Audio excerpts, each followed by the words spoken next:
Coming and going. The commotion at Przemysl train station is non-stop. Women, children, and the elderly are arriving in droves. This is the first point of refuge for thousands of Ukrainians fleeing the conflict at home. Trains arrive here from Kyiv, Odessa, and Lviv every few hours. Once people get here, they are taken in by Polish volunteers to help them figure out where to go next. The UN says over 2 million have fled to the safety of the European Union, a majority here to Poland. Some have family and friends to go see, but many do not. Volunteers give these newly displaced families a hot meal and help them find a place to go. But many are left waiting and waiting. The route has been very difficult. We were standing in the train, then we spent the night in Lviv at the station in the cold. I thank all the volunteers and we've been very warmly welcomed in Poland, but I just want to return home.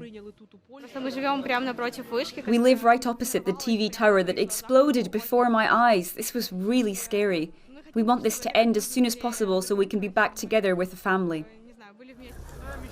2 million people will likely top 4 or 5 million in a few weeks' time. This is quickly becoming the continent's fastest growing refugee crisis since the Second World War. And the EU's top diplomat has warned the bloc needs to be prepared.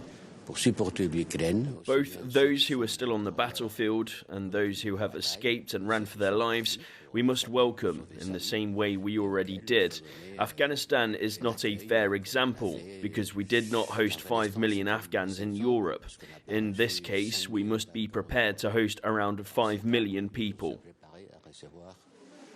Many Ukrainians, though, aren't yet ready to board a train for another EU country and want to stay in Poland, hoping the conflict ends soon. Ryan Thompson, CGTN, Przemysl, on the Polish border.